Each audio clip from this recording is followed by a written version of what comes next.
Say you have tasks that must be repeated on a regular schedule, such as weekly, monthly, or annually.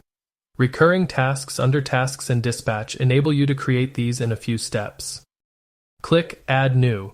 You may create the task from scratch, but we will use a template created in a previous lesson. Click Create. The template already has the target group assigned. Let's add some details. Click Fields to continue. This task is for a specific customer, so we will add some details for the technician. Click Recurring Schedule to continue.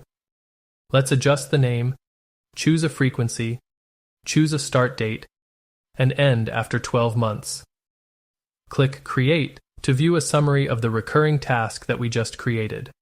The inspectors group will receive a first-to-claim task on the 1st of every month and will expire after 12 occurrences. The schedule may be viewed and edited at any time if needed,